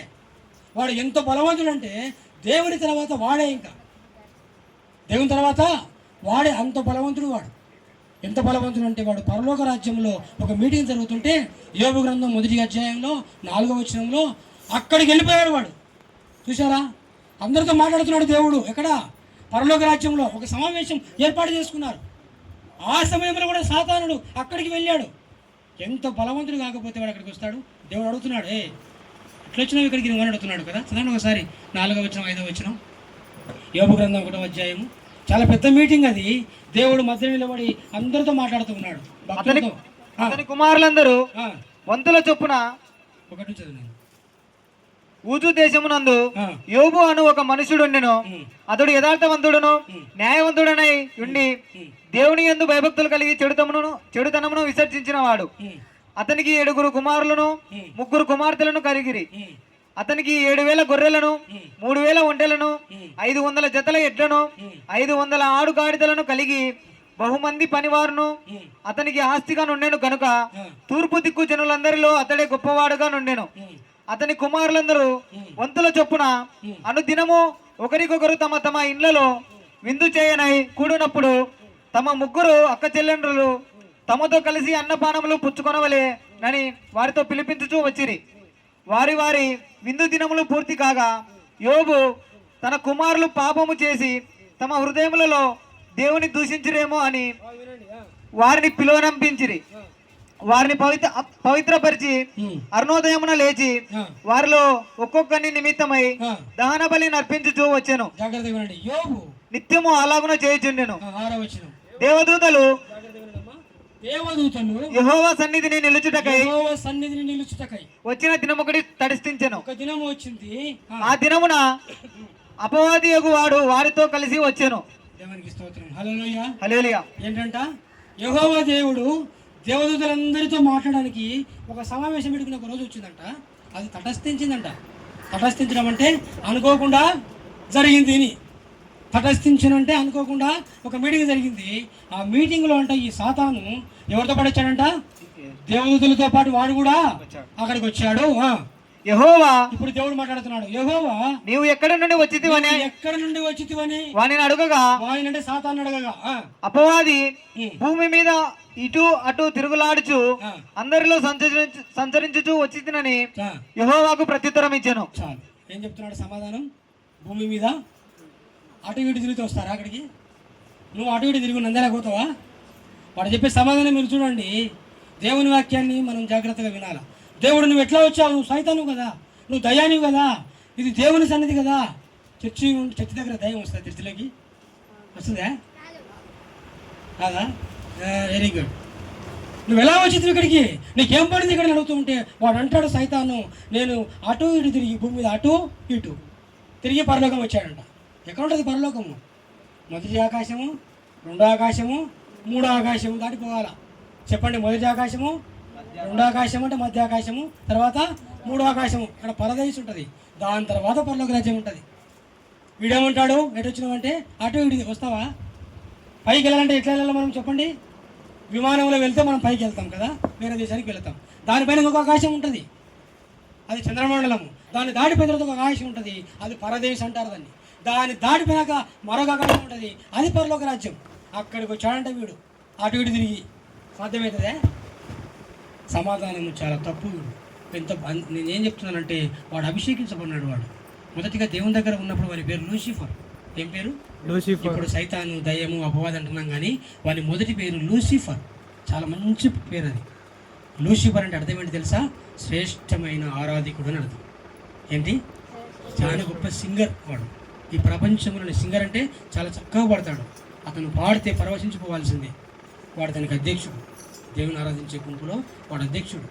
వాని పేరు లూసిఫర్. చాలా గొప్ప పేరు అది, చాలా శ్రేష్టమైన పేరు. కానీ వాడు పాపం చేసి దేవుని సింహాసనం దగ్గర దేవునిలాగా నేను అయిపోవాలనుకుని వాడు పడివేయబన్నాడు కానీ, గెంటివేయబన్నాడు కానీ, లేకపోతే వాడి స్థానం చాలా గొప్పది. వాడు ఎందుకు మనుషులు ఇప్పుడు పీడిస్తున్నాడంటే, ఎందుకు ఇంత సతాయిస్తున్నా అంటే వానికి ఆ బలం ఇంకా అది పోదు. ఒక్కసారి దేవుడు ఇచ్చిన తర్వాత దయ్యమైన వాడు ఏదైనా సరే వెనక్కి తీసుకోడు దేవుడు. హల్లెలూయా. ఒక్కసారి ఇచ్చిన తర్వాత నువ్వు నాకు సరిపోవు, నువ్వు నాతో మాట్లాడవు, నాకు ఇచ్చేయి అనేవాడు కాదు మన దేవుడు. ఇచ్చినాడంటే ఇంక అయిపోయా. ఆ బలము, అభిషేకం మనకి ఇచ్చాడు దేవుడు. అందుకే వాడు అంత బలవంతుడు. ప్రేమైన దేవుని బిడ్డలారా, ఇప్పుడు ఏం జరిగింది తెలుసా? ఇక్కడ దేవాది దేవుడు ఆ ఎరికో ప్రకారాన్ని కూల్చివేశాడు. ఎలా కూల్చివేశాడు? యుద్ధం చేశారా? ఏమైనా పోరాడినారా? కేవలం నోరు తెరిచి కేకలు వేసిరని రాయబడింది. యాజకులు బూరలు ఊదగా ప్రజలు ఆర్భాటంతో కేకలు వేయగా ఆ ప్రకారం అంతా కూలిపోయింది. ఈ రాఘబ్ అనే వేశ్యను ఆ కుటుంబాన్ని అందరినీ కూడా తీసుకొని వచ్చి అగ్ని చేత ఆ పట్టణాన్ని కాల్చివేశాడు. మీ దేవుడు చాలా గొప్పవాడండి, మీ దేవుడు చాలా బలవంతుడు. ఇప్పుడు మీ దేవుడే కాదు, ఇప్పుడు మా దేవుడని రాఘబ్ అనే వేశ్య విశ్వాసించి ప్రకటించింది. అందుకే దేవుడు ఆ కుటుంబాన్ని రక్షించాడు. ఈ మధ్యాహ్న కాల సమయంలో నీవు నేను నమ్మాల్సింది ఏంటి తెలుసా? మన దేవుడు చాలా గొప్పవాడు, చాలా బలవంతుడు. నన్ను ఎలాంటి పరిస్థితుల్లోనైనా నన్ను కాపాడడానికి ఆయన సమర్థుడు, ఎలాంటి శోధనలోనైనా నన్ను విడిపించడానికి సమర్థుడు. ఆయన నమ్మాలి. చచ్చిపోవాల్సిన వేష మీకు తెలుసో తెలియదు. ఒకవేళ ఆ యొక్క పట్టణంలో ఆమె ఆ పని చేయకపోయింటే కన్నా మొదటిగా చచ్చిపోయేది రాఘబ్ అనే వేషనే. ఎందుకని? ప్రారంభంలోనే ఆమె ఇల్లు ఉంటుంది, స్టార్టింగ్లోనే ఆమె ఇల్లు ఉంటుంది. ఊరు ఎంటర్ అయితేనే ఆ ఇల్లే ఫస్ట్ ఉంటుంది. ఇప్పుడు యుద్ధం తర్వాత ఎవరు చచ్చిపోతారు? ఇప్పుడు ఫస్ట్ ఎవరు ముందుంటారో వాళ్ళే. అది అగ్ని చేత కాల్చారంట పట్టణాన్ని. అగ్ని కాలుస్తే మొదటిగా కలిపే కుటుంబం వేషదే, రాఘబ్ అనే వేషదే. కానీ నా దేవుడు ఆమెనే తప్పించి ఆమెను విడిపించాడు. ఆమెనే కాదు, ఆమె తల్లిదండ్రులను, ఆమె కుటుంబాన్ని, ఆమె అన్నదమ్ములను, ఆమె కలిగిన వారందరినీ. ప్రేమైన దేవుని బిడ్డ, ఈ మధ్యాహ్న కాల సమయంలో ప్రభునితో మాట్లాడుతున్న మాట, నీ ద్వారా నీ కుటుంబం, నీ పిల్లలు, నీ కలిగిన వారు ప్రభు రక్షణ పొందుకోవాలి. వారు అగ్నిలో నుంచి లాగబడినట్టుగా ఈ ఎరికో పట్టణం అంతా కాలిపోతుంది. చూడండి, అక్కడ అందరూ చనిపోతున్నారు, ఆ మంటలో అందరూ కాలిపోతున్నారు. ఈ నరకం అనే ఈ అగ్నిగుండానికి ఈ ఎరికో పట్టణం సాదృశ్యంగా ఉంది. ఈరోజు ఎవరైతే యేసుక్రీస్తు ప్రభువును విశ్వసించరో, యేసుక్రీస్తు ప్రభువును వెంబడించరో, యేసుక్రీస్తు నందు ఆరాధించకుండా లోకానుసారంగా బ్రతికితే, పాపంలోనే బ్రతికితే ఒకరోజు వస్తుంది అగ్నిగుండముల వారు పడివేయబడతారు. అగ్నిగుండంలో కాల్చివేయబడుతుంటారు. అగ్ని ఆరదు, పురుగు చావదు. అలా కాల్చివేయబడుతున్న అగ్నిగుండముల నుంచి రాఘబ్ అనే వేశ్యను తన అన్నను, తన తల్లిని, తన తండ్రిని, తన అన్నదమ్ములను, తన కలిగిన వారందరినీ కూడా దేవుడు ఏం చేస్తున్నాడు? అగ్నిగుండముల నుంచి లాగినట్టుగా వారిని లాగాడు. ఈరోజు నీకు అర్థం చేసుకోవాల్సిన మాట ఒకటి ఉంది. నీ కుటుంబీకులు, నీ పిల్లలు, నీ అన్నదమ్ములు, నీ తల్లిదండ్రులు అగ్నిలో నుంచి లాగబడినట్టుగా, కాల్చబడుతున్నటువంటి ఆ నరకములో నుంచి లాగబడుతున్నట్లుగా ప్రభువు నిన్ను ఎదుర్కొని వస్తున్నాడు. అలాంటి కృప నీకు దేవుడు అనుగ్రహించునుగాక. అగ్నిలో పడి కాల్చివేయబడుతున్న బిడ్డలని మనం ఏం చేయాలి తెలుసా? లాగాలి, బయట తీసుకొని రావాలా.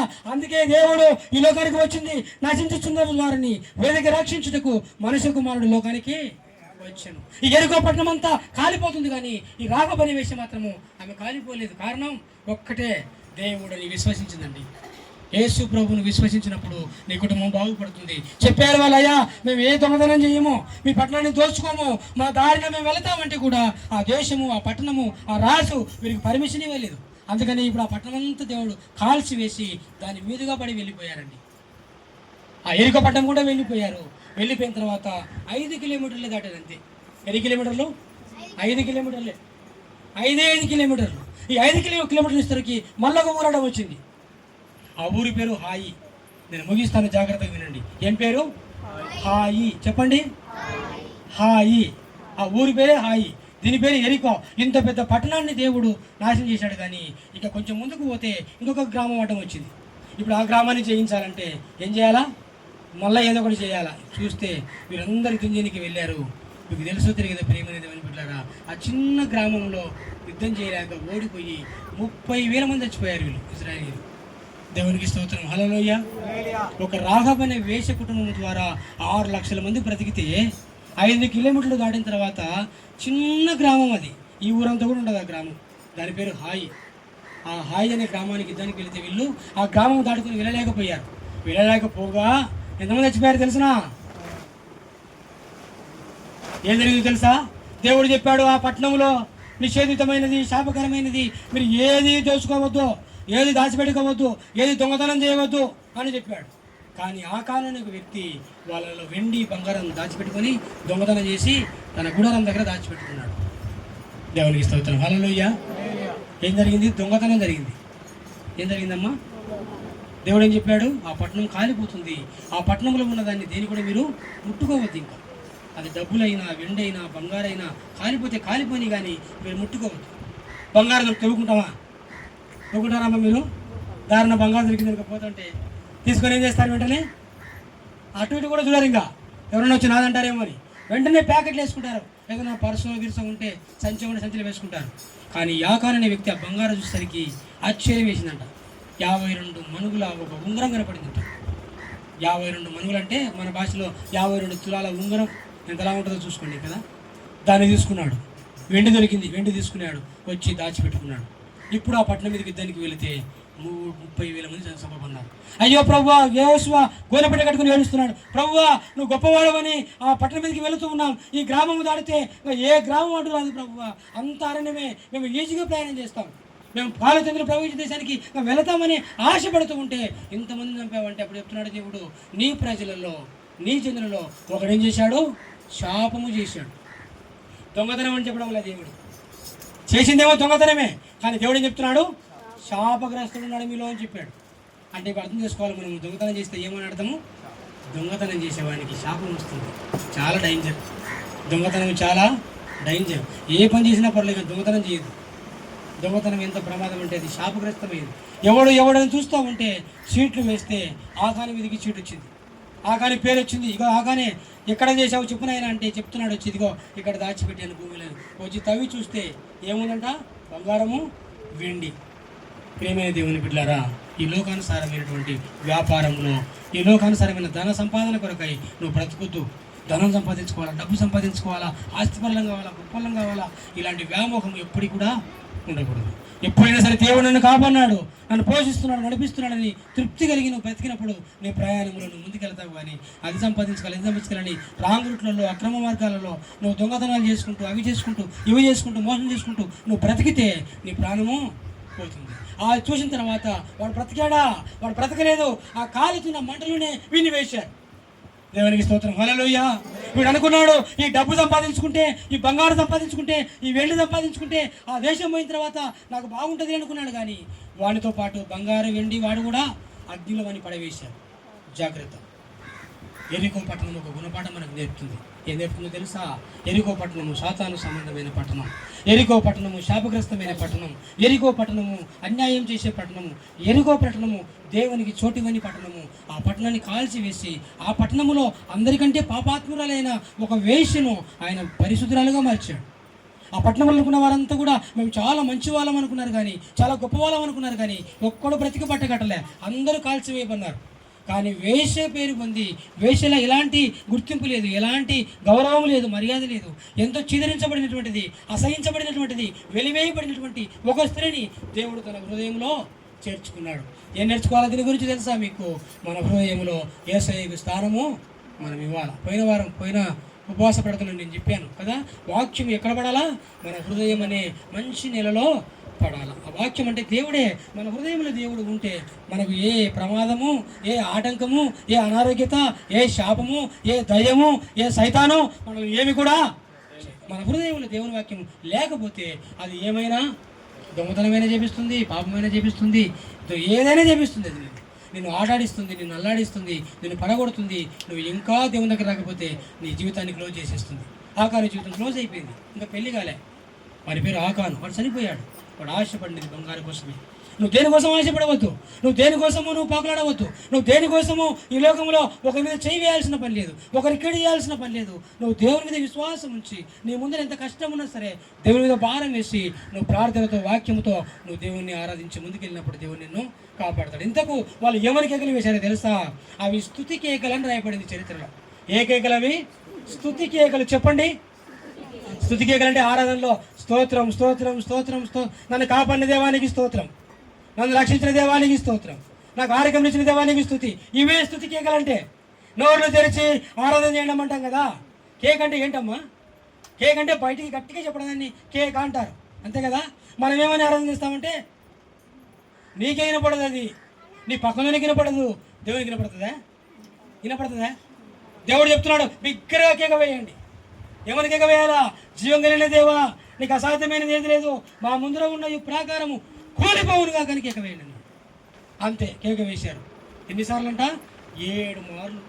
ఆ వాక్యం నేను చదివించలే, టైం అవుతుందని. ఆ పట్టణం ఉంది కదా, ఆ పట్టణం చుట్టూ మీరు ఏం చేయొద్దు, ఎవరికి వెళ్ళి చూడొద్దు. పట్టణం చుట్టూ 7 సార్లు తిరగమన్నాడు. కేకలు వేసుకుంటా 7 సూకి తిరగడమే. నువ్వేమి యుద్ధం చేయాల్సిన పనిలే, నువ్వేం పోరాటం చేయాల్సిన పనిలే. 1 తిరిగి వచ్చారు ఇక్కడ దాకా, 2 మళ్ళీ తిరిగి వచ్చారు. అట్లా 7 సార్లు ఆ పట్టణం చుట్టూ తిరిగారు. ఏమని? దేవుని స్తుతించుకుంటూ తిరిగారంతే. ఏడోసారి గట్టిగా ఒక్కసారి కేక వేస్తే ప్రకారం అంతా ఏమైపోయింది, కూలిపోయింది. సాతాను కూడా అంతే.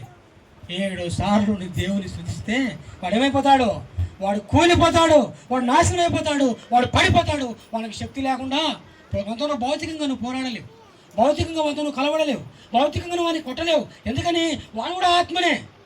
దేవుడు ఎలాగైతే ఆత్మ ఉన్నాడో వాడు కూడా ఆత్మనే. వాడు పడిపోయినటువంటి ఆత్మ, వాడు దయ్యపు ఆత్మ ఉన్నాడు కనుక వాడిని కొట్టాలంటే చేతితో కొట్టకూడదు. వాడిని ఎలా కొట్టాలా, దేవుని స్తుతించడం ద్వారా ఆధ్యాత్మికంగా వాడిని కొట్టాలా. దయ్యమత్తులతో కొడుతూనే ఉంటారు, దాన్ని తగులుతుంటుంది.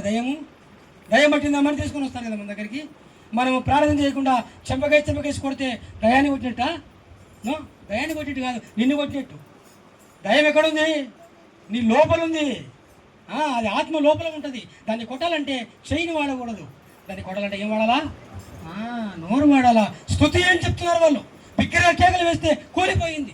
ఈ సమయంలో దేవుని వాక్యం సెలవిస్తుంది, ప్రేమైన తల్లి నీ కుటుంబీకులను, నీ తల్లిదండ్రులను, నీ రక్త సంబంధికులను నువ్వు కాపాడుకోవాలంటే నువ్వు చేయాల్సిన పని కేవలం ఏం చేయాలా, దేవుని స్తుతించడం ద్వారా, దేవుని ప్రార్థించడం ద్వారా నువ్వు కాపాడుకుంటావు. ఇప్పుడు రాఘవ పేరు ఎక్కడ అయిపోయింది తెలుసా? ఇక్కడే కాదు, ఎబ్రీల గ్రంథంలో అయిపోయింది. పౌలు భక్తుడు రాస్తాడు చివరి మాట, అది ఎబ్రీ గ్రంథంలో అయిపోయింది. పౌలు భక్తుడు చెప్తాడు ఆమె గురించి, ఎంతో గొప్పగా చెప్తాడు. ఎవరంటే ఆమె రాఘవనే స్త్రీ విశ్వాసము నిరీక్షణ ద్వారా విశ్వాస వీరులై విశ్వాసములో గెలిచి దేవుని రాజ్యము పొందుకుంది. దేవుని రాజ్యం అంటే ఏంది? పరలోక రాజ్యం. హల్లెలూయా. అక్కడ చెప్పింది పాలు తెందెలు ప్రవహించే దేశమే. కానీ ఇప్పుడు దేవుడు చెప్తున్నాడు పౌలు భక్తుని ద్వారా, ఈ పాలు తెందెలు ప్రవహించే దేశానికి వచ్చినటువంటి ఈ రాఘవ స్త్రీ 11వ అధ్యాయంలో కదా ఎక్కడికి వచ్చిందంట, దేవుని రాజ్యం వచ్చిందంట. చూడండి మాట, వారు దూరము నుండి వందనము చేసి, ఎబ్రీయులకు రాసిన పత్రిక 11వ అధ్యాయము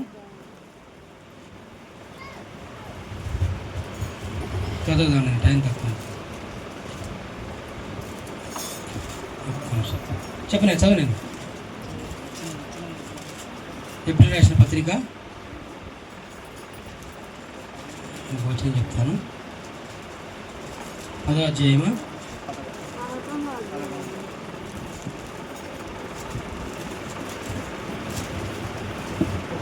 విశ్వాసమును బట్టి ఒక్క నిమిషం వచనం చెప్పు.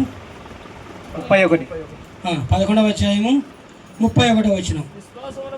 విశ్వాసమును బట్టి 7 దినముల వరకు ప్రదక్షిణము చేయబడిన తర్వాత ఎరుగో గోడలు కూలెను. విశ్వాసమును బట్టి రాఘబని వేశ్య వేగుల వారిని సమాధానముగా చేర్చుకుంది. నందున అవిధేయులతో పాటు నశింపకపోయాను. దేవునికి స్తోత్రం. హల్లెలూయా. నశింపకపోయానంటే రక్షణ కోల్పోలేదు అని. నశించడం అంటే అక్కడ చనిపోలేదామా, ఆమె రక్షింపబడింది. ఏం చేసిందంట, 7 మార్లు ప్రదక్షిణముగా చేయబడినటువంటి ఆ ఎరుగో గోడలు కూల్చబడినాయి. కానీ ఈమె మాత్రము విశ్వాసమును బట్టి ఏం చేయబడిందంట, నశించలేదు. ఎవరి దారైతే విశ్వాసం ఉంటుందో, విశ్వాసం అంటే ఒప్పుకోవాలా, నా దేవుడు బలవంతుడు, నా దేవుడు గొప్పవాడు, నా దేవుడు విడిపిస్తాడని ఎప్పుడైతే నీకు నోటి ద్వారా స్తుతిస్తావో, ప్రార్థన చేస్తావో, విశ్వాసాన్ని ప్రకటిస్తావో, దేవుడు ఏం చేస్తాడు, నశింప చేయడు కానీ నీకు రక్షణను అనుగ్రహిస్తాడు. పరలోక రాజ్యంలో ఆమె చేర్చబడింది. పిల్లరా, ఈ మధ్యకాల సమయంలో నువ్వు ఎలాంటి శోధనలో ఉన్నా, ఎలాంటి బాధల్లో ఉన్నా, ఎలాంటి బంధకాల్లో ఉన్నా, ఎలాంటి శోధన సమస్యలో ఉన్నా సరే, ఎరుకో గోడను కూల్చిన దేవుడు నీ సమస్యను కూల్చివేస్తాడు. నీ పట్టి పీడిస్తున్నటువంటి సాతాను యొక్క శక్తులను కూల్చివేస్తాడు ఆయన. వాటిని లయపరుస్తాడు, వాటిని కాల్చివేస్తాడు దేవుడు. ఎప్పుడో తెలుసా, నీ నోటితో ప్రభువును నీవు స్తుతించాలి. కేకల నోరు తెరిచి ప్రార్థన చేయమ్మా, నోరు తెరిచి ఆరాధన చేయమ్మా, నోరు తెరిచి స్తుతించడమ్మా, చప్పటి ప్రార్థన చేయడం. ఎందుకో తెలుసా, అది జరుగుతున్నప్పుడే సాతాను ఓడిపోతాడు తప్ప అవి జరగకుండా సాతాను ఎప్పటికీ ఓడిపోడు. ప్రేమైన దేవుని బిడ్డలారా, ఈ మధ్యాహ్నకాల సమయంలో రాఘబనే వేశ్య కుటుంబము ఎలాగ రక్షింపబడింది ఒకసారి మనం చూసాం. ఈ ఎరుకో లాంటి గోడ, ఈ గోడ లాంటి భయంకరమైన శోధన మన ముందర ఉందనుకోండి, అది అనారోగ్యం కావచ్చు, అది శాపము కావచ్చు, పాపము కావచ్చు, అది దయ్యము కావచ్చు, సైతాను కుట్ర కావచ్చు, అది ఏదైనా కావచ్చు, అది ప్రమాదము ఏదైనా సరే, దేవుని నువ్వు బిగ్గరగా నీ నోటితో ఏం చేయాలా, స్తుతించి కేకలు వేసి ప్రార్థన చేసినప్పుడు అవి కూల్చబడతాయి, అవి కొట్టివేయబడతాయి. దేవుడు నిన్ను సురక్షితమైన మార్గంలోకి నడిపిస్తాడు. మోకరించి కళ్ళు మూసుకొని కొద్ది నిమిషం దేవుని సన్నిధిలో ప్రార్థన చేద్దాం. దేవుని వాక్యంలో రాయబడి ఉంది, యాజకులు మొదటిగా సేవకులు బూరలు ఊదారు. బూర ఊదడం అంటే దేవుని వాక్యాన్ని ప్రకటించడమే. బూరలు ఊదడం అంటే దేవుని వాక్యాన్ని ప్రవచించడమే. కిందున్న ప్రజలు వారు కూడా గొప్పగా ఆర్భాటముగా కేకలు వేస్తున్నారు. ఏమని? ఏదైతే బూరలు ఊదుతున్నారో, ఏదైతే దేవుని వాక్యానికి గుర్తైన, యుద్ధానికి గుర్తైన ఈ సమరాన్ని ప్రకటిస్తున్నారో, ఈ విశ్వాసులు కూడా, ఈ ప్రజలు కూడా వారి నోళ్ళ ద్వారా దేవుణ్ణి స్తుతిస్తున్నారు. యుద్ధము యెహోవాదే, ఈ జయము దేవుని దగ్గర కేకలు వేస్తున్నారు. తల్ల వంచి కళ్ళు మూసుకుందాం తల్లి. ఈ సమయంలో నీ కుటుంబంలో ఇలాంటి ఆటంకం ఉందా? ఎరికో గోడ లాంటి భయంకరమైన అడ్డుబండ నేను ముందుకు రాకుండా, నేను దేవుని దగ్గరికి రానియకుండా, నువ్వు దేవుని దగ్గర సహాయం పొందకుండా, దేవుని ఆత్మను పొందకుండా నేను అడ్డుకుంటూ ఉందా? అయితే గమనించాల్సిన విషయం ఒకటే, నువ్వేం చేయాల్సిన పని లేదు. భౌతికంగా ఎవరి మీదనో కొట్టాల్సిన పని లేదు. కానీ కేవలము నీ నోరు తెరిచి దేవాది దేవుణ్ణి నీ కేక ద్వారా, నీ స్తుతి ద్వారా, నీ ప్రార్థన ద్వారా దేవుని కార్యాన్ని దేవుని సన్నిధిలో ప్రార్థన చేద్దాం. దేవుని సన్నిధిలో ప్రార్థన చేద్దాం. తల మంచి కళ్ళు మూసుకోనండి. ప్రభువా, నాతో మాట్లాడిన దేవానికి స్తోత్రాలు. 400 సంవత్సరాలు ఐగుప్తులో బానిసలకు బ్రతికిన వాళ్ళు మంచి దేశానికి వెళుతూ ఉంటే ఒక పట్టణం అడ్డుపడింది నాయన. ఆ పట్టణం పేరు యెరికో. అది చాలా బలమైన పట్టణం. వారికి అనుమతి ఇవ్వలేదు, వారికి సహాయం చేయలేదు. అయితే మీరు ఆ పట్టణాన్ని కూల్చివేయండి, కానీ ఎలాంటి యుద్ధము చేయకూడదు, ఎలాంటి ఆయుధాలు వాడకూడదు, ఎలాంటి తుపాకులు వాడకూడదు. కేవలం మీ నోరే, మీ నోటి ద్వారా స్తుతించినప్పుడు, మీ నోటి ద్వారా ప్రార్థించినప్పుడు ఆ యెరికో పట్టణము అడ్డుబండ కూల్చివేయబడుతుంది, కాల్చివేయబడుతుంది, అది తొలగిపోతుంది, అది కూలిపోతుందని చెప్పారయ్యా. అలాగే మీరు జరిగించినందుకే స్తోత్రం. ఈరోజు మా కుటుంబ జీవితాల్లో, మా వ్యక్తిగత జీవితాల్లో కూడా మాకు అడ్డుబండలుగా ఎన్నో ఉన్నాయి నాయన. మాకు సాతాను సంబంధమైన క్రియలు ఎన్నో అడ్డుదగులుతున్నాయి ప్రభువా. మమ్మల్ని ప్రమాదానికి లోను చేస్తున్నాయి, మమ్మల్ని ఆటంకానికి లోను చేస్తున్నాయి, మమ్మల్ని నశింపజేయడానికి, మమ్మల్ని నాశనం చేయడానికి అవి పన్నాగం పడుతూ ఉన్నాయి. ఎవరిని మింగుతున్నా అని గర్జించు సింహం వలె సాతానుడు మా వెంట పడుతూ ఉంటుండగా నైనా మేము కూడా ఎరుకోను కూల్చినట్టుగా వాని శక్తిని, వాని తంత్రములను, వాని కుయుక్తులను కూల్చివేయుదుముగాక. పరిశుద్ధాత్మదేవాన్ని సన్నిధి మాతో ఉంచండి అయ్యా. ప్రతి సమస్యను అధిగమించే శక్తి మాకు అనుగ్రహించండి అయ్యా. తర్వాత చిన్న గ్రామమైన హాయి గ్రామంలోనే పడిపోయాం ప్రభువా, స్తోత్రాలు. పెద్ద పెద్ద వాటిని చేసిన మేము చిన్న చిన్న వాటిలోనే పడిపోతున్నాం. అంత పెద్ద యుద్ధంలో, అంత పెద్ద పట్టణాన్ని కేవలము స్తుతి ద్వారా, స్తుతి కేకల ద్వారా, జయధ్వజము ద్వారా ఆ పట్టణాన్ని కూల్చిన మేము చిన్న గ్రామానికి ఓడిపోయామయ్యా. చిన్న సమస్య వస్తేనే కృంగిపోతున్నాము నైనా. చిన్న చిన్న శోధనలకే మేము కృంగిపోతూ, మేము నాయన నిరుత్సాహపడుతూ మేము నీకు దూరం అయిపోతున్నాం ప్రభువా. తండ్రి, మమ్మల్ని జ్ఞాపకం చేసుకోండి నైనా. దాని కారణము శపితమైన వాటిని మాలో దాచిపెట్టుకోవడమే. నిజమే, లోకానుసారమైన పాపాన్ని, లోకానుసారమైన శాపాన్ని, లోకానుసారమైన దోషాన్ని మేము తెచ్చిపెట్టుకున్నప్పుడు మేము చిన్నవారి దగ్గర కూడా ఓడిపోతామని మీ వాక్యం తెలియజేస్తూ ఉంది. ప్రియులారా, ఈ సమయంలో నీకంటే చిన్నవారే నిన్ను ఇబ్బంది పెడుతున్నారు కదా, నీకంటే చిన్నవారే నిన్ను కొడుతున్నారు కదా, నీకంటే చిన్నవారే నీ కన్నీరు తెప్పిస్తున్నారు కదా. కారణం నీలోనే ఉంది. నువ్వు చేస్తున్న తప్పే, నువ్వు చేస్తున్న పొరపాటే. నువ్వు చేసిన ఆ దొంగతనమే అతను కాల్చివేసింది. జాగ్రత్త. అందుకని ఆ దొంగతనం చేసేటువంటి ఆ శాపకరమైనది మనలో ఉండకూడదు, మన హృదయంలో ఉండకూడదు, మన తలంపుల్లో ఉండకూడదు. ఆ శాపకరమైనది దేవునికి దూరంగా చేసుకోవాలా. ప్రభు బలలో చేయి వేస్తున్న నువ్వు కూడా, అయా నా హృదయంలో నీకు అయాసకరమైనది, శాపకరమైనది ఏదైనా సంపాదించుకున్నట్లయితే నేను దాన్ని విడిచిపెట్టే కృప నాకు అనుగ్రహించును ఆయన. దాన్ని విడిచిపెట్టినప్పుడే నువ్వు ఆయి గ్రామాన్ని జయిస్తావు. నీ ప్రయాణంలో ముందుకు సాగుతావు. కానీ దాన్ని విడిచిపెట్టకుండా, పాపాన్ని విడిచిపెట్టకుండా, శాపాన్ని విడిచిపెట్టకుండా నువ్వు ఎప్పటికీ ముందుకు వెళ్ళలేవు. దేవుని వాక్యం సెలవిస్తుంది. ప్రభు బలలో చేయి వేయాలన్నా, ప్రభు ద్వారా దీవించబడాలన్నా, ప్రభు యొక్క స్వస్థతని కావాలన్నా నీ దగ్గర ఉన్న పాపము, నీ దగ్గర ఉన్న శాపము, నీ దగ్గర ఉన్న అవిధేయత నువ్వు తీసివేసుకోవాల్సిన అవసరం ఉంది. అది తీసివేసుకున్న తర్వాత ఇశ్రాయేలీయులు దేవుని దగ్గరికి రావడానికి, ఆ పాలు చెందులు ప్రవహించే దేశానికి వెళ్ళడానికి 40 రోజులు పట్టాలి. కానీ 40 సంవత్సరాలు పట్టింది. ప్రియమైన దేవుని బిడ్డ జాగ్రత్త. 40 రోజులకు వెళ్ళాల్సిన ప్రయాణం 40 సంవత్సరాలు పట్టిందంటే ఆలోచన చేయండి. ఎంత దేవునికి దూరంగా బ్రతుకుతున్నారు, ఎంత దేవునికి వ్యతిరేకంగా బ్రతుకుతున్నారు, ఎంత దేవునికి కోపము తెప్పిస్తున్నారు, ఎంత దేవునికి అసహ్యంగా బ్రతుకుతున్నారు. 40 రోజుల ప్రయాణం ఎక్కడ? 40 సంవత్సరాల ప్రయాణం ఎక్కడ? 40 సంవత్సరాలు వెళ్ళాల్సిన ప్రయాణము ఇశ్రాయేలీయులు 40 ఏళ్ళు పట్టింది. అయ్యో, మా జీవితంలో అంత సమయం వద్దు నాయనా. అన్ని సంవత్సరాలు మేము పాపములో, శాపంలో, శ్రమలలో, ఇరుకులో, ఇబ్బందులలో, అనారోగ్యంలో మేము ఉండకూడదు ప్రభువా. మమ్మల్ని పట్టి పీడిస్తున్న సాతాను శక్తులను, వాని బంధకాలను యేసుక్రీస్తు నామములో కాల్చివేయండి ప్రభువా. అంత సమయం మాకు వద్దు నాయనా. మేము అంత సమయం పాపమును మా జోలికి పెట్టుకోకూడదు నాయన. మా హృదయంలో పెట్టుకోకూడదు అయినా మీకు స్తోత్రం. ఇశ్రాయేలీయులకు 40 ఏళ్ళు పట్టింది, కానీ మాకు కొంత సమయమే ప్రభువా స్తోత్రం. ఈ సమయంలో మా హృదయాన్ని, మా దేహాన్ని మీరు స్వరపరీక్ష చేసుకునే కృప మాకు దయచేయండి అయ్యా. మమ్మల్ని శుద్ధులుగా చేయండి ప్రభువా. నీ వాక్యమే మమ్మల్ని శుద్ధులుగా చేయదు, మీ రక్తమే మమ్మల్ని పరిశుద్ధపరచగలదు. ఎరుకో పట్టణాన్ని కూల్చిన వీరుడా, ఈ హాయి గ్రామాన పడిపోతివా? జాగ్రత్త, అంత పెద్ద పట్టణాన్ని కూల్చావు కానీ చిన్న పట్టణంలోనే ఓడిపోయావు. జాగ్రత్త, దేవుని కృప నీకు దూరం అయిపోయింది. దేవుని కనికరం నీ దగ్గర లేదు. దేవుని కృప నువ్వు పొందుకోవాలంటే నువ్వు మరలా నీ నోటి ద్వారా దేవుని స్తుతించడము, దేవుని ప్రార్థించడము, దేవుని చేర్చుకోవడం జరగాలి. అలాంటి కృప మనకు అనుగ్రహించబడినట్లు మనం ముందుకు సాగుదాం. దేవానికి స్తోత్రం.